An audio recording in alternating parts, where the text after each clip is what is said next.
The Environmental Protection Agency estimated that yearly 1.5 to 1.9 million tons of computers, TVs, VCRs, cell phones, monitors, and other electrical devices are discarded. If we tallied all the electronic waste, it would be about 50 million tons a year worldwide. In the United States, it is estimated that more than 70% of discarded computers and 80% of TVs eventually end up in landfills, according to National Geographic. Computerized technology has harmful effects on the environment and humans, but there are a few solutions to decrease the amount of pollution produced. Electronic waste is a process of discarding any computerized technology. The process of disposing it can have many effects, according to electronicwaste.com. Although electronic waste cannot be eliminated completely, there are a few ways to reduce it. First, I want to inform you where electronics come from and what the products of e-waste are. The United States gets their electronics from many different countries, but this also produces many different toxins. Outsourcing is moving product from developed countries into developing countries. China is a center for the world's electronic manufacturing. China and other developing countries are the dump site for unwanted product. E-waste is another term for electronic waste, which includes the discarded devices and all of their parts. Jay Dolcourt said that products of e-waste are lead, mercury, arsenic, and other toxins. By depositing these toxins into the earth, it can take up to 20 years for them to break down. Now that you know what e-waste is and where it is stored, I will talk about the consequences it has on the environment and humans. Electronic waste can have different effects on humans depending on their interactions with the product. Computerized technology contains lead, which is a neurotoxin, and cadmium, which is a carcinogen, and these damage the lung and kidneys.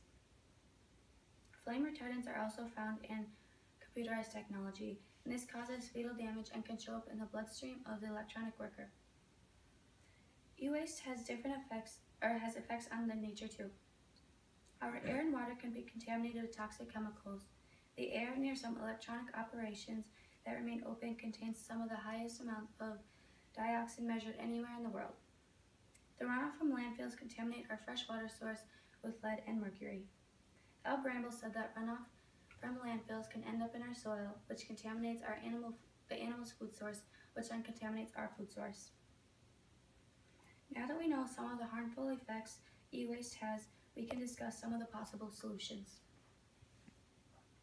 A few solutions to reduce e-waste production are to cut down on the electricity used for computers, upgrade systems instead of buying new ones, and donating old computers for reuse. Only about 20% of computers are recycled, and the remaining 80% are shipped overseas to developing nations like India and China.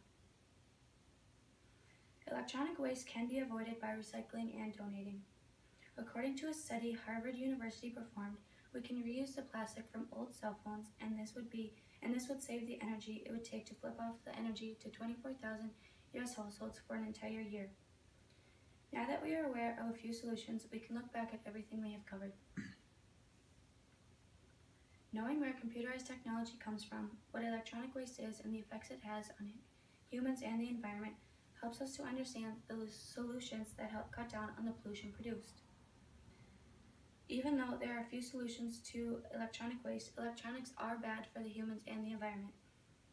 To manufacture one computer and one monitor, it takes 539 pounds of fossil fuels, 48 pounds of chemicals, and 1.5 tons of water. In this technology-based world, I hope everyone now better understands the dangers and solutions that come along with it.